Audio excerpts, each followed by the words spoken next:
Salve, salve, Vale Concurseiro! Tudo bem com você? Professor Highlander, seu professor de Química e Física aqui do Vale Concursos. Que alegria estar com você. Hoje nós temos um papo super bacana para bater sobre ciências naturais, ciências da natureza, para o concurso do Corpo de Bombeiro Militar da Bahia. Um beijo no coração para a galera da Bahia. Eu fico sempre muito feliz de aparecer aqui e trazer conceitos fundamentais, conceitos importantes para vocês e que farão parte, e que estarão presentes dentro da sua prova. Então, já se inscreve no canal, já deixa o seu like, deixa o seu comentário. E antes de mais nada, eu já quero aqui agradecer demais você, meu aluno que me acompanha e que me segue também no Instagram, pelo carinho. Eu tenho lido os comentários de vocês aqui nos vídeos e confesso que o coração ficou quentinho, o coração ficou cheio de alegria, porque para nós professores é super importante ter esse feedback de vocês, tá bom? Então, olha, muito obrigado pelo carinho de vocês. Se inscreva no canal e ative o sininho para receber todas as nossas aulas em primeira mão. Pessoal, Vale Concursos investe pesado em trazer material, em trazer conteúdo de qualidade para vocês. E, claro, nos siga nas redes sociais. Tanto as redes do Vale, como também o meu Instagram, tá aqui para você, @prof_Highlander. Pessoal, vai deixar aqui para vocês também. Então, siga lá, manda um direct, vai ser um prazer falar e trocar uma ideia com vocês. Pessoal, hoje eu quero falar um pouquinho sobre ciências naturais, o grande calcanhar de Aquiles do Corpo de Bombeiro Militar da Bahia. Por quê? A prova de ciências naturais, ela é uma prova que traz um edital muito vasto, muito amplo. Ela não me traz especificamente o que a banca vai me exigir. Por quê? Ciência da natureza, eu contemplo lá a química, a física e a biologia. Tanto que um dos itens lá do edital é a visão do ponto de vista físico, químico e biológico dos compostos e estruturas e etc. Então, nós temos, qual que é o nosso papel? Nós, professores, temos que trazer um olhar para você do que possivelmente a banca pode trazer para você. E eu já vou dar um spoiler aqui. Professora Karine e eu estamos organizando aulões interdisciplinares aqui. Se você perder, você vai perder muito, tá? Então, fica ligado que em breve nós teremos aulões interdisciplinares, Química, Física, Biologia, Ciências Naturais para vocês. Beleza? Vamos lá então, vamos falar do assunto que nós temos para hoje. Vou colocar aqui na tela para vocês o que eu preparei para a gente hoje. Olha só, hoje nós vamos falar um pouquinho sobre o item 3, item de número 3 do nosso edital. O item de número 3, ele diz assim para a gente, olha,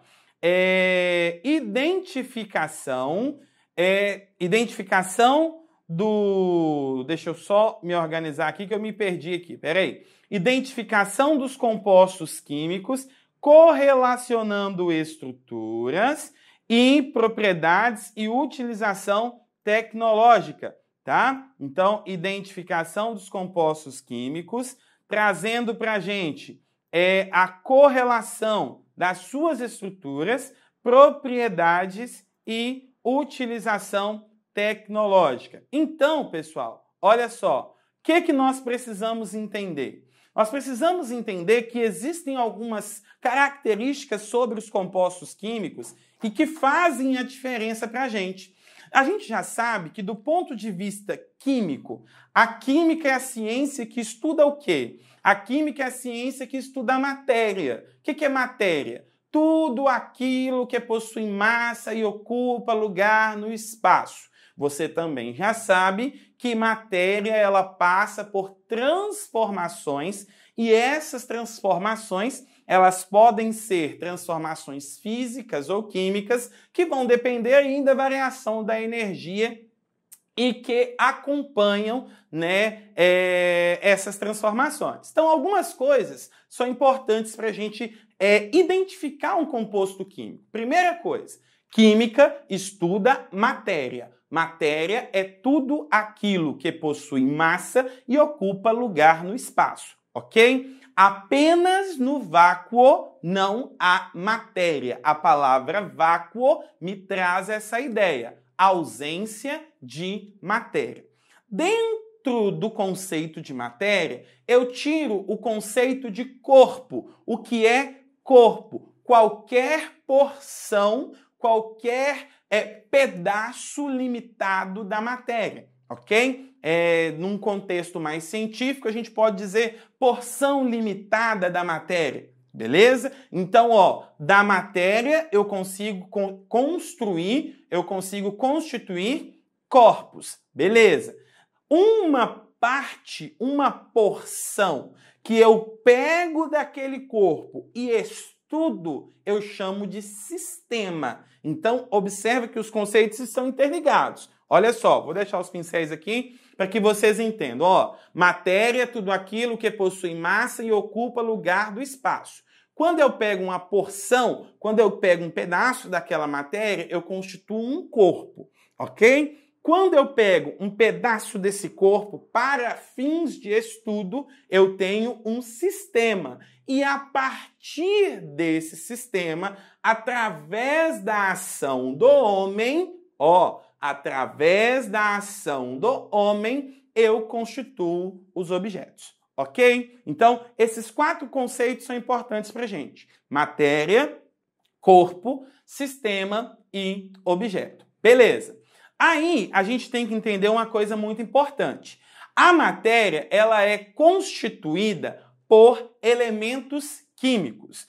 Todo e qualquer tipo de matéria é formado por partículas extremamente pequenas. Essas partículas pequenas nós chamamos de átomos. E aí nós temos todo o contexto desde a história da evolução dos modelos atômicos e etc.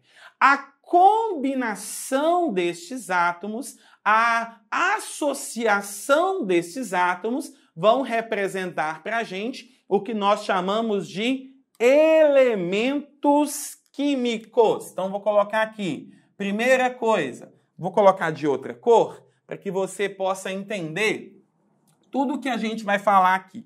Olha só, elemento químico. A primeira coisa que eu preciso entender é que identificar um elemento químico é a forma que aqueles átomos estão arranjados na natureza, ok? Então, por exemplo, quando você tem lá uma questão e nesta questão aparece para você assim, isso aqui é um elemento químico. Lá aparece para você sim, H, isso aqui é um elemento químico. Lá aparece para você sim, Cl, isso aqui é um elemento químico. Agora, quando estes elementos químicos são associados, são aglomerados, são unidos, nós temos o que nós chamamos de substâncias. Então, é a união, vou colocar aqui para você tomar nota, união de 2 ou mais elementos químicos. E aí, para a gente falar de substância, é importante eu trazer para você a classificação desta substância. As substâncias, elas podem ser substâncias simples ou substâncias compostas. Vou dar exemplo de cada uma delas. Substâncias simples são aglomerados de átomos, são uniões de átomos formados pelo mesmo elemento químico. Exemplo, gás oxigênio, O2. Então, nós temos a ligação do átomo de oxigênio com outro átomo de oxigênio, ok? Então, substância simples, substância formada pela ligação de dois átomos de um mesmo elemento químico. Ó, gás cloro, Cl2, é a ligação do cloro com o cloro, beleza? Ó, o gás ozônio, então O3. Então, ó, é a ligação do oxigênio com o oxigênio com o oxigênio. Beleza. Dentro ainda da classificação de uma substância, nós temos as substâncias compostas, que são substâncias formadas pela união, pelo aglomerado de átomos diferentes. Ó, nós temos NH2, ó, NH2. Então, nós temos aqui a ligação do nitrogênio com o hidrogênio. CO2, o gás carbônico, ó, gás carbônico. A molécula mais conhecida da química, H2O. H2O é uma substância composta, ok? Beleza?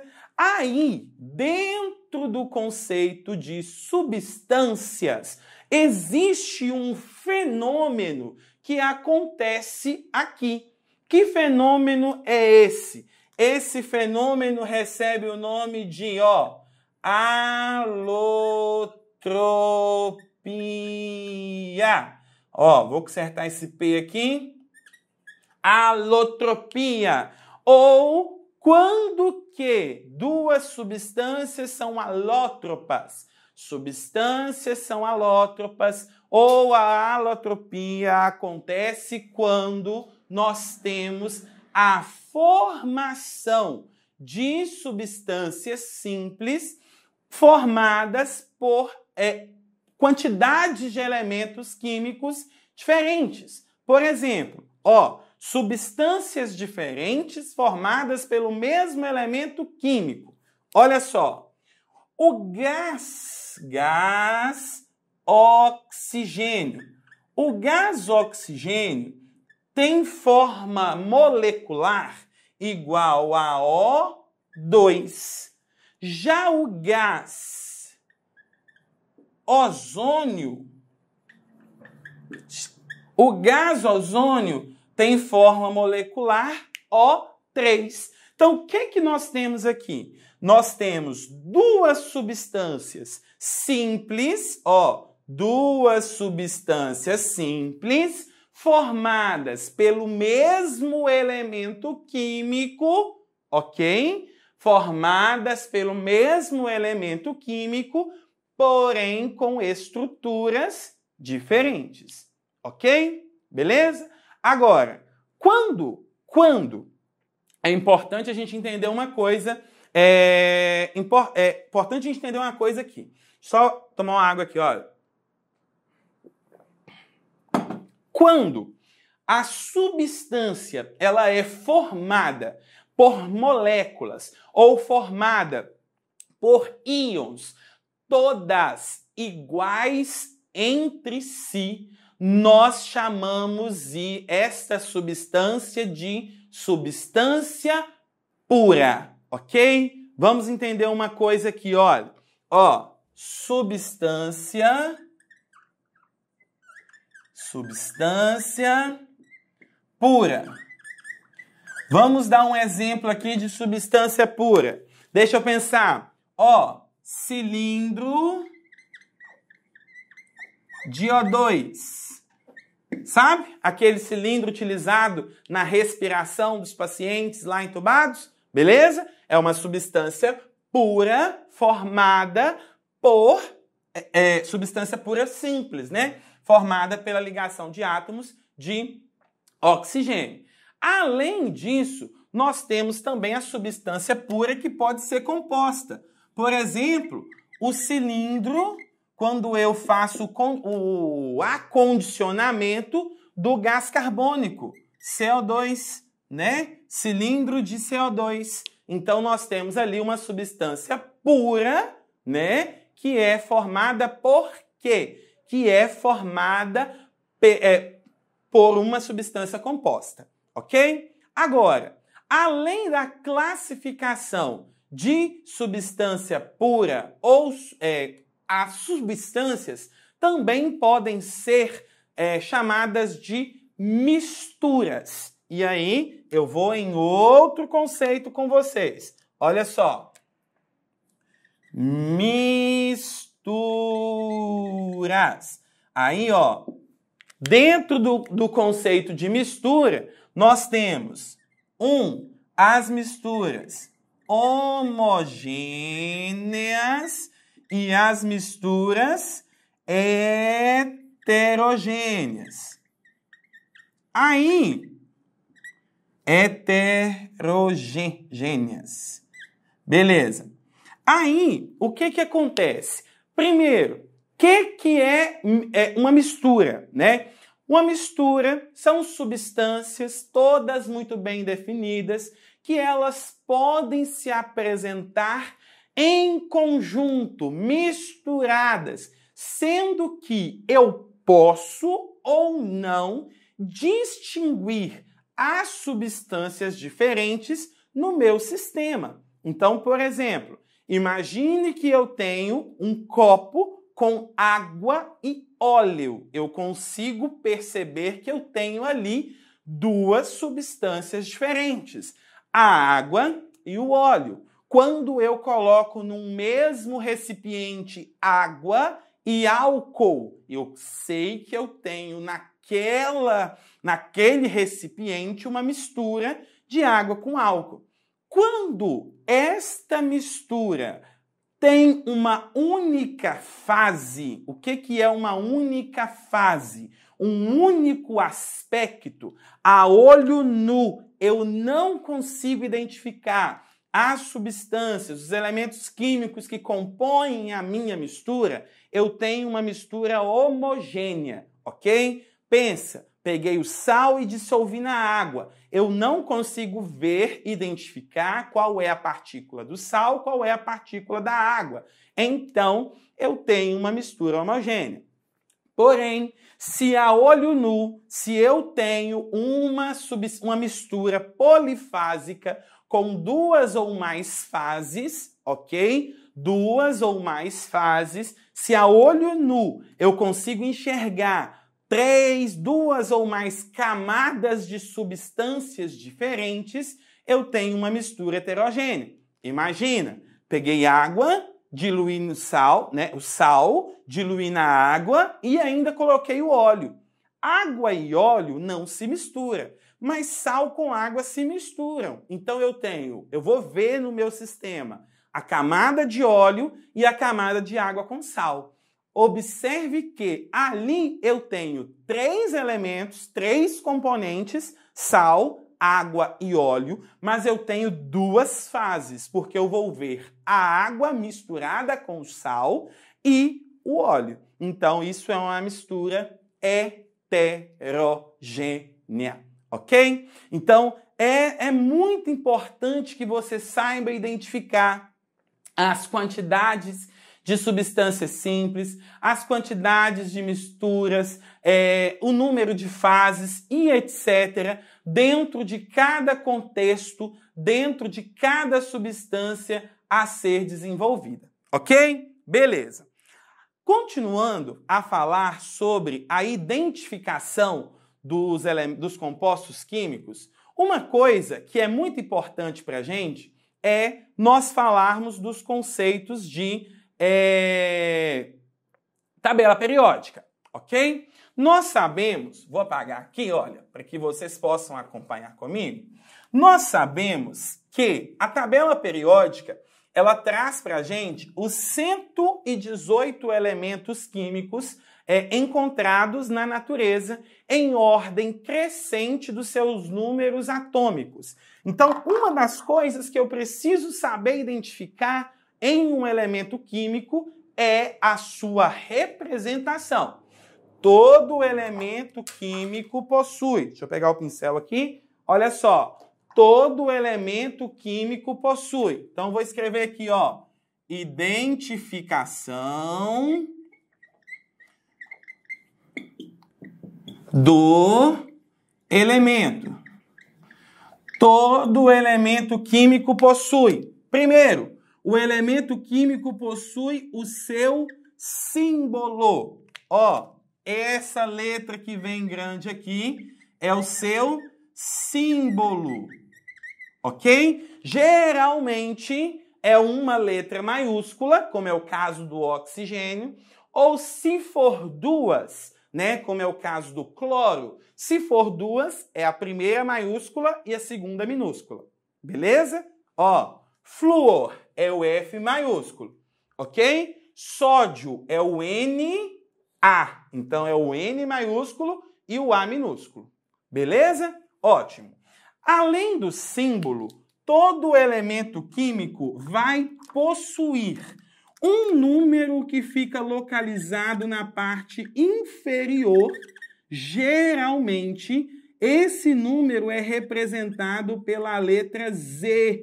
Ó, este número é representado pela letra Z. Este Z significa número atômico. Ó, pessoal, você precisa saber que o número atômico de um elemento químico é o seu número de prótons, ok? O número atômico de um elemento químico é o seu número de prótons, beleza? Outra coisa que a representação de um elemento químico possui é um número que geralmente vem aqui em cima, ó. Geralmente vem aqui em cima, que é o número A. O número A, vou puxar uma setinha aqui também, ó. Ele recebe o nome de número de massa. O que é o número de massa? É a massa atômica daquele átomo, ok? A concentração de massa dele. E aí, é importante que você entenda uma coisa. O número de massa de um elemento químico é igual à soma do número atômico com o seu número de nêutrons. Então, ó, o número de massa é igual à soma do número atômico com o número de nêutrons.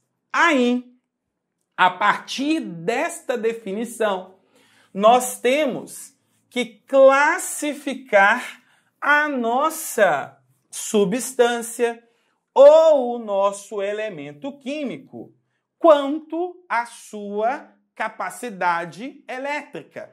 Ou seja, nós vamos dizer se o elemento químico é eletricamente, se ele é eletricamente estável, se ele é eletricamente carregado, e aí vou pôr duas setinhas. Se ele é eletricamente carregado positivamente ou negativamente.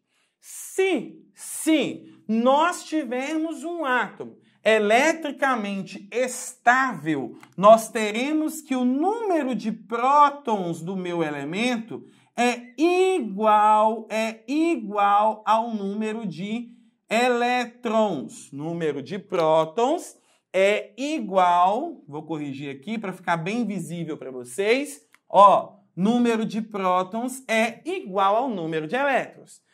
Se o meu átomo ele é eletricamente carregado, seja positivo, seja negativo, você tem que entender que aquele átomo perdeu ou ganhou elétrons. Por quê? Lá nos modelos atômicos nós aprendemos o quê? que o modelo atômico atual traz que os prótons ficam presos no núcleo e os elétrons giram em ordem crescente de energia na eletrosfera, né? Então, quem se movimenta, a carga que se movimenta são os elétrons. Então, se o átomo está carregado positivamente, significa que o número de prótons é maior do que o número de elétrons. Ou seja, significa dizer que este átomo perdeu elétrons. Ou seja, ele deu elétrons para alguém, ele cedeu, ele compartilhou elétrons para alguém. Deixa eu apagar aqui para ficar bem claro para vocês aí. Se o átomo é carregado negativamente, significa dizer que o número de prótons é menor do que o número de elétrons.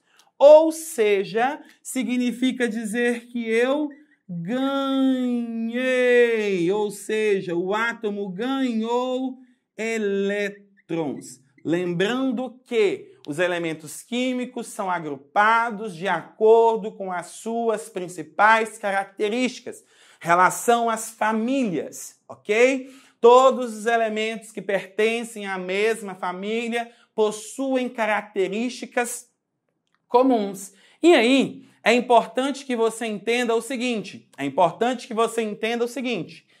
esses elétrons são distribuídos ao redor deste núcleo.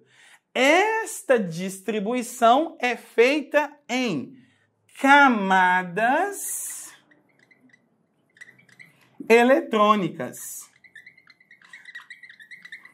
As camadas eletrônicas, a distribuição dos elétrons, ela também é uma ferramenta para eu poder identificar o meu elemento químico, para eu poder identificar a localização dele lá na tabela periódica. Com relação à classificação periódica, eu esqueci de falar aqui, os meus elementos, eles também são chamados de elementos representativos e elementos de transição. O que são elementos representativos? Os elementos representativos são todo mundo que pertence à família A. Todo mundo. Família 1A, 2A, 3A, 4A, 5A. Todo mundo é da família A, ele é representativo.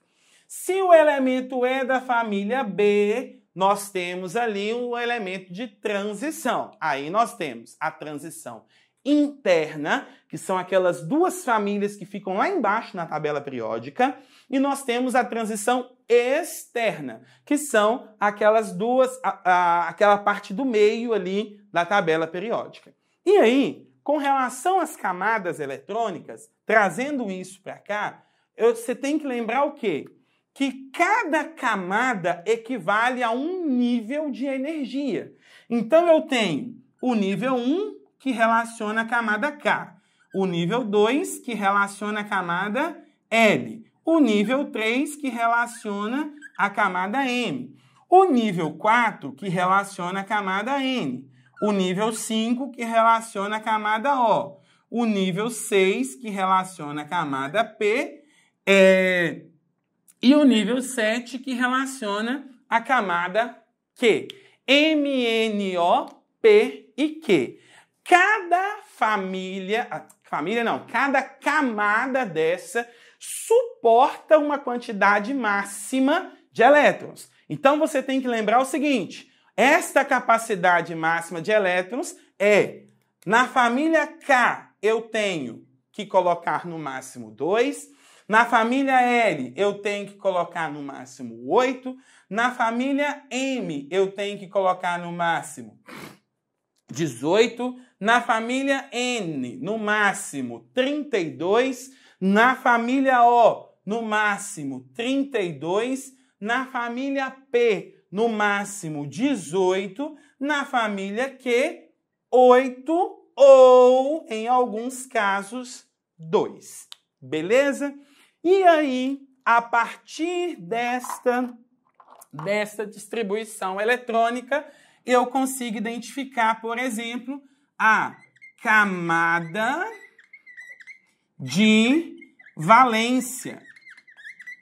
É tanta coisa para falar, tanto conceito, que a aula fica até pequena, né? O que é a camada de valência? A camada mais externa, ok? Camada de valência, a camada mais externa da distribuição eletrônica, ok? Fiz a distribuição, já fiz aqui a aula de distribuição eletrônica, fiz a distribuição eletrônica e a partir daí cheguei lá no nível 4, ou seja, quer dizer que a camada N é a camada mais externa da distribuição eletrônica, sendo ela a camada de valência, ok? Então, muitas coisas eu posso identificar a partir, né, da distribuição eletrônica, né? A gente pode fazer aqui uma outra aula, eu acho que eu não tenho tempo mais para comentar, mas a gente pode fazer aqui uma outra aula onde eu venho falar basicamente sobre a distribuição eletrônica aqui com vocês. Beleza, pessoal? Eu espero que vocês tenham gostado da aula de hoje. Foi uma aula onde eu quis trazer o máximo de conteúdo para vocês. E assim, é muita coisa para a gente trazer aqui nessa aula do YouTube, mas você tem acesso ao nosso curso. Se inscreva no canal, não perca, tem aulão interdisciplinar chegando aí. Eu e professora Karine, Química, Física, Biologia, Ciências Naturais para o Corpo de Bombeiro da Bahia. Ó, eu vou ficando por aqui, te agradeço demais. Se inscreva no canal, me segue lá no Instagram, @prof_Highlander. E um grande abraço, beijo no coração, fui, até a próxima, tchau!